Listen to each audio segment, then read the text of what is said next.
And now, from the CFTK-TV studios, this is Open Connection with your host, Robert Pictou.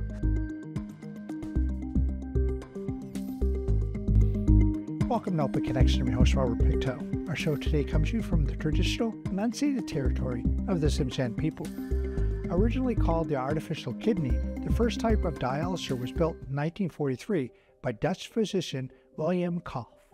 Koff first gotten the idea of developing the machine to clean the blood after watching a patient suffer from kidney failure. On today's Open Connection, we open our archives to bring you this story from 2001. 30-year-old Jackie Compton has been living in Prince George for the last 2 months. She was diagnosed with kidney inflammation a year and a half ago while in England, living and working as a nanny. She was able to have her treatments at home until last September, when she was medevaced from Terrace to Prince George. Now she needs regular treatment just to keep her alive.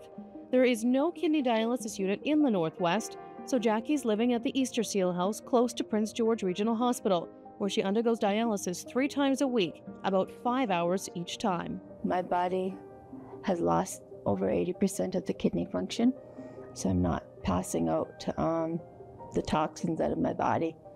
They're just building up.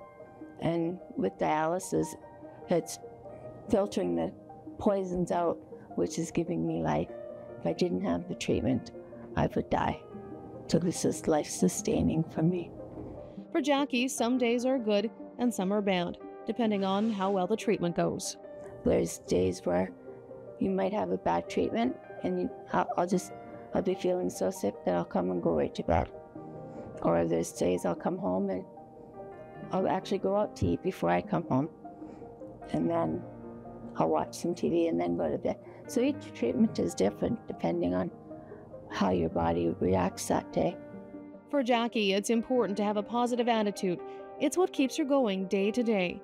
But even she can't help feeling that if she were in Terrace, it would be a bit easier on both her and her family. I could have my family support there. If I'm not well, my family's there to help me. There's times I can't get undressed myself where they could help me. My friends could come and see me during treatment. It wouldn't be as hard on my niece and my nephew with Auntie being gone so long. The other day I had an incident where I collapsed on the floor in my room, and there was nobody around to help me. And just being closer to my family in that, I could call them or they could be there to help me, whereas I don't have that here.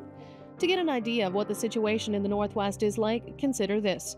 There are 7 renal unit regions in the province. They're divided up into the Greater Fraser Valley, Vancouver-Richmond, Vancouver Island, Okanagan-Similkameen, the Kootenays, Interior, and the North. The Greater Fraser Valley, which includes places like New Westminster, Abbotsford, and Surrey, has 5 units. Vancouver-Richmond has 6. Vancouver Island alone has 6, the Okanagan has 4, the Kootenays has 4, in places like Creston and Kimberley, similar in size to some areas of the Northwest. The Interior has 2 units, and for the entire northern section of BC, there are just 2 units, one in Prince George and one in Fort St. John. There are about a dozen people in the Terrace area alone that are or will soon be in need of dialysis, and some, like Jackie, have no choice but to move to Prince George. Others, like longtime Terrace resident Jim Ryan, are able to do it from home, but face other uncertainties, like machines breaking down and the availability of nurses to come to his home and help him 3 times a week. My nurse will be leaving in June, so come June, personally, I'll have to go back to Prince George, unless I manage to find someone who will train to operate the machines. Open Connection will be right back after these messages. And now, from the CFTK-TV studios, this is Open Connection with your host, Robert Pictou.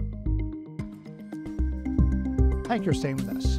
When your kidneys no longer work at the level that's necessary to keep you alive, you have end-stage renal failure. End-stage renal disease usually occurs when the kidney functions is less than 50% of the typical kidney function. Let us return the archives with Jim Ryan. Ryan underwent a kidney transplant about 12 years ago. Then, about 2 years ago, he went to Prince George and was put on dialysis. He spent about 8 months in the city and says it was a small miracle that eventually he was able to come home. Now he's on a home treatment program run out of Prince George, and a local nurse volunteered to learn how to dialyze him 3 days a week, 4 hours at a time. One entire room in his basement is dedicated to his equipment and medication alone. What happens is that there's lines that go on here, tubing that goes through this pump and out through a dialyzer which hangs in here. This is not the dialyzer, but and the lines hook up to 2 needles in my arm. I have to put the 2 needles in here, and it draws blood out of one and goes through the machine and filters the blood out in the main filter, and pumps it around, and it goes back in here and goes back in the other needle. The procedure drains about 2.5 liters of fluid from Ryan's body every 2 days. Other than dropping his blood pressure quite a bit, he doesn't feel too bad, as long as his nurse is there and everything goes smoothly. It kind of lulls you off. I'll generally get a couple hours sleep while we're going through the machine. And then afterwards, you're ready to run a marathon. Well, we're ready to go upstairs anyway. But in June, Ryan's nurse will be gone, and he's desperately trying to find a replacement. If he doesn't, he will once again have to go to Prince George. But there is some hope. Local health authorities have been lobbying for a unit for the Northwest for some time. Terrace Health Council CEO Dieter Kuntz says what they hope to have established soon is a full 6-bed unit satellite program managed by Prince George Regional Hospital. The cost for the construction would be about $1 million, with just over $500,000 for furnishings and equipment, plus an annual operating budget. Terrace has been identified as the highest priority, but the provincial government is still cautious. The government has felt the need that they needed to look at the entire expansion programs for the hemodialysis program. There are 12 of them in the province, and they wanted to look at all of them because all of them are coming forward with requests for expansion. And as we know, the ministry has indicated that they are saying that there will be no new dollars. So this is something that has held that up. We are optimistic that early in the new year that we would get the green light to proceed. My understanding now is that the stage phase 2 report has in fact gone down to Victoria. As with the mammography, I plan on following this one through the system also, help make the case for the region, and I'm hoping every one of us here knows that this is the only portion of the province that doesn't have renal dialysis services. There's a tremendous case to be made for why we should have it. And I'm not going to let go of this one. And both Jim and Jackie are also cautiously optimistic about the future. But they can't help but feel more people, including government representatives, need to know about the Northwest.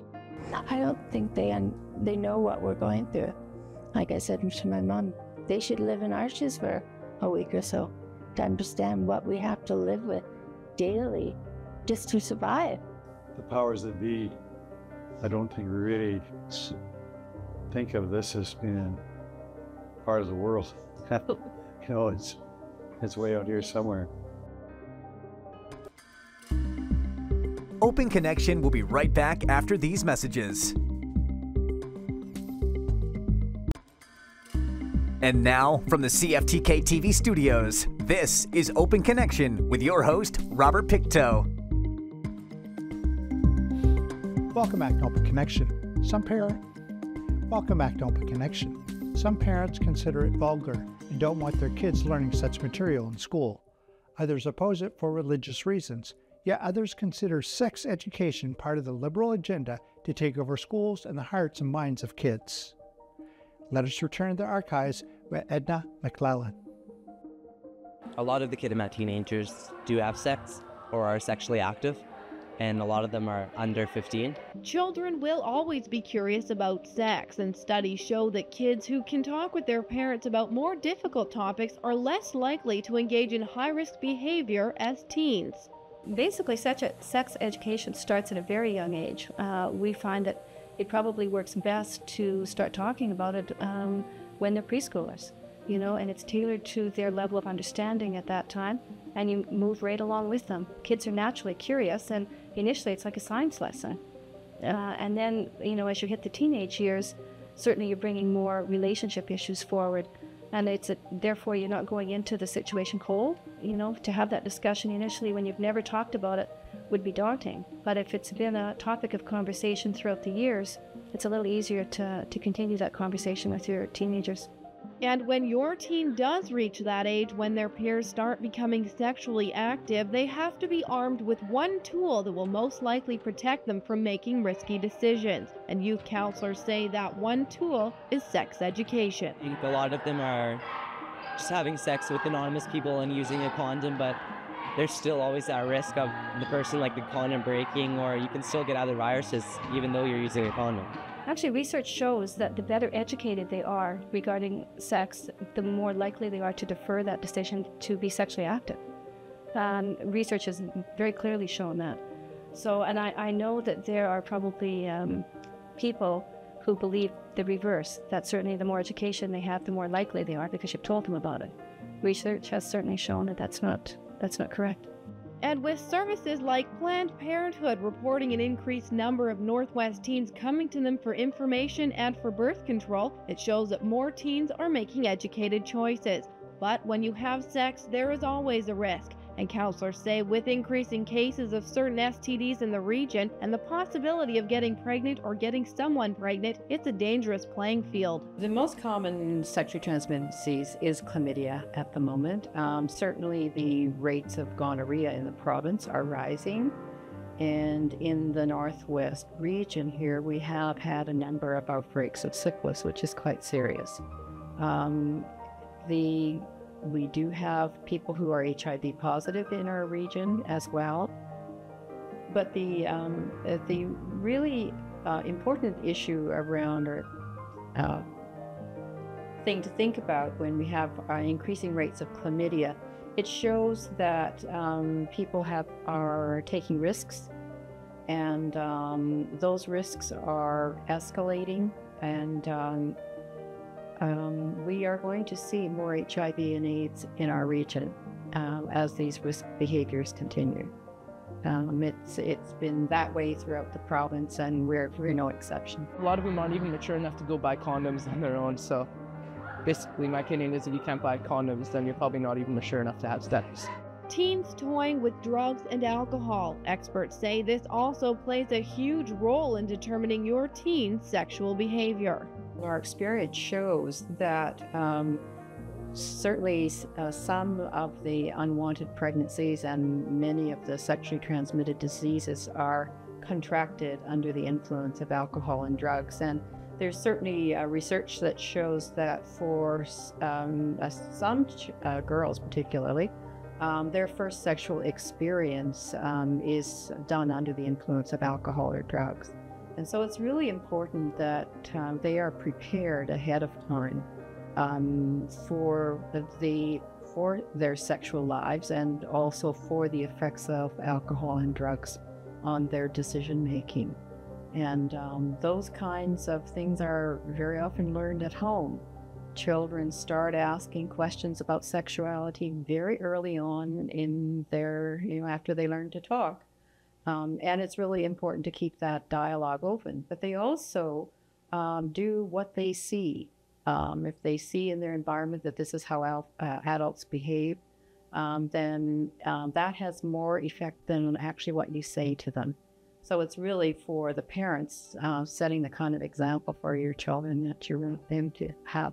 If a younger girl drinks alcohol for the first time, she's probably going to be a bit more drunk than somebody who's drank before. So it seems that guys take advantage of that. Certainly make a conscious decision about whether or not to be sexually active. And sometimes that answer is no, and probably the best way not to get a sexually transmitted disease is not to be sexually active.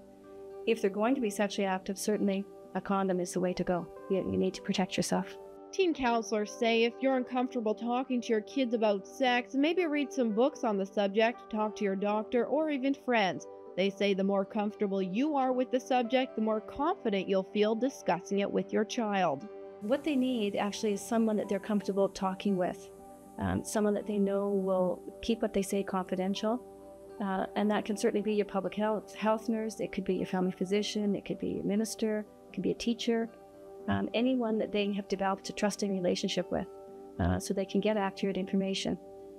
We ourselves find that if we meet with someone and we can't meet their needs, we look for someone else that they can have that same conversation with.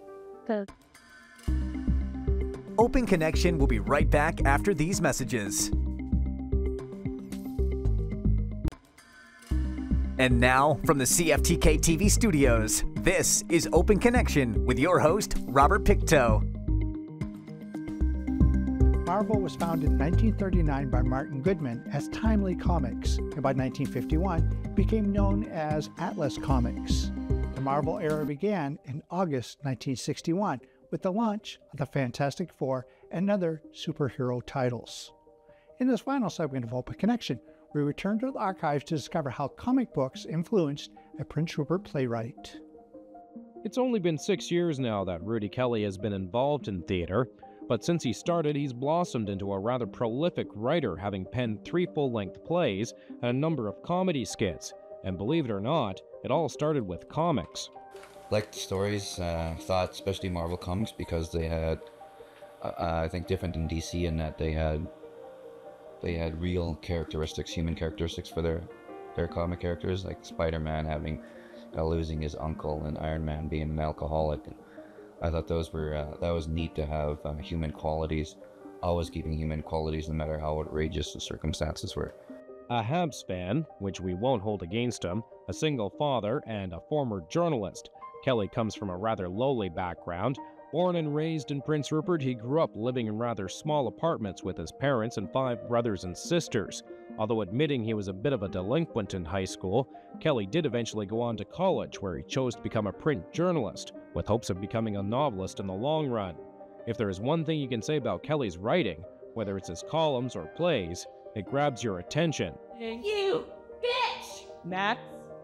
You should be careful and talk to me, Miss Christ! I guess maybe that's, too, being a fan of the comic books thing, where they always have that zinger right at the end of the comic where you just got to buy the next issue because it's, oh my god, all of a sudden Dr. Doom's appeared, or you know, oh my god, Reed is actually not Reed, he's been taken over by an evil guy, or something like that.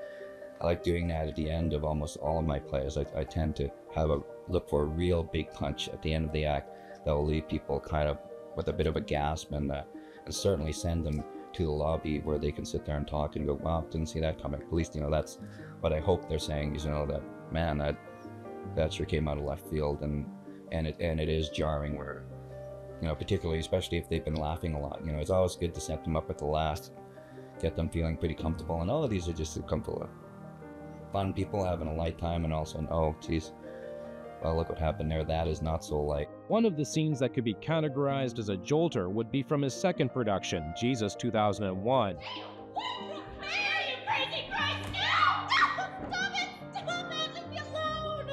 Oh, don't be such a tease. We're meant for each other. Admit it, you feel something too. I'm warning you, I'll lose my powers. Use them already, make me see God. I never. I know, but don't worry, I'll be gentle. There was the one scene I think a lot of people keyed on for the first, at least for the first run, and even the second, but the first one, of course, was our first exposure to it, where the dominatrix hermaphrodite Nazi ends up seducing Jesus, and it's, you know, in essence, it's a lesbian scene, and even though she is a hermaphrodite, and people, you could hear the chairs starting to squeak as they were squirming, and like, oh boy, here we go, and as she starts chasing her around, and you know, yeah, sure, this is the year 2001, but it's still odd, especially too because it is Jesus. Jesus did stir up some controversy amongst groups that hadn't even gotten a chance to see the play or read the script. In fact, letters of protest started showing up in the local newspaper before the production even hit the stage the first time around in the summer of 2000. It bothers me when people, I don't mind people criticizing the work at all. That's fine. In fact, that's usually beneficial to me. So, but when people criticize without seeing or reading it, that bothers me. I think, you know, when you're criticizing from ignorance, you're not really coming from a very strong place. And I think it's, you know, it's unfair. It's just totally unfair to say this is what that is, and all they know was the title. That's all I knew. That's all I knew of the play was the title, and said, well, wait a second, you can't tamper with the Jesus story. Despite some of the subject material, Kelly has drawn a loyal following of local actors that like his work.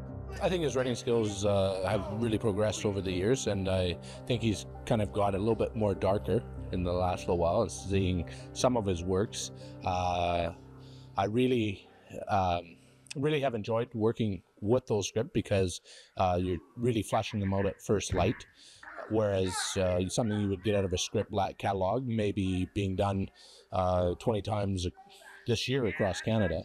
And so doing an original work is very appealing. I'm amazed at what he's able to come up and drag out of his little mind. It's astonishing, and I don't know where he gets his ideas from. You can critique a lot about Rudy. You can criticize specific ways that he writes the play and or structure or anything like that, but he's never pedestrian. And I think that sums it up in Jesus 2000. It's one of those classic plays from the mind of Rudy. You think he's got like a truckload of prescription medicine in his backyard. It must be. I mean, you've got like Jesus coming back as a woman. Through a miracle of in vitro fertilization. It scares me what goes on in there, but it's delightful on stage. So far, Kelly's work has only been seen in northwestern BC. He's hoping that's going to change in the future, as well as the medium that he's working in. I've had a couple of bites. No one's actually gone through yet out of Rupert to produce anything, but I've had a couple of bites from people down in the Okanagan area, and then there was this one guy who was considering doing CC 2000 Vancouver, and certainly I'm gonna keep pushing him out there and getting him out there, and also pondering the screenplay alternative as well. Normally as a journalist I would sign off a piece with something a little more staid, but I thought, what the heck, let's end it with the last scene from Jesus 2001 and myself as the goofy sounding guy, the Antichrist Bial. You know what, JC? I don't care what the big guy says. You and me, we're gonna turn this world on its head. Yeah. You know what else? I think you kinda like me. Yeah, I know you. I'm right back now. Guess I won't be eating this anymore, huh?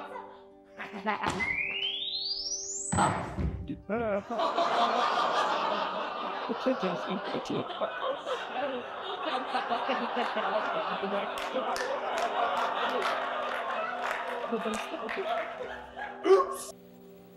While the pictures don't show the damage because the fire was inside the boiler, the cost of the shutdown at Hurricane is expected to be substantial. Kitimat Operations Vice President Lon Schroeder says damage is still being assessed. Preliminarily, it looks like maybe 2 to 3 days that we will be down totally as the entire mill. We had planned a maintenance shutdown of about 2 days for next week, and we do plan to take that time now and not take the additional outage next week. A union official fears the shutdown could be even longer than 3 days if the mill doesn't meet environmental standards set out by the government. If we don't meet the standards set out by the government, yes, the mill will probably have to shut down. It is down now, but it'll be down for a longer period of time. Thank you for joining us for this episode of Open Connection. The greatest distance in the existence of man is not from here to there, the connection from his mind and heart. If we can conquer that distance, we can soar like an eagle and realize our majesty within. I'm Robert Pictou.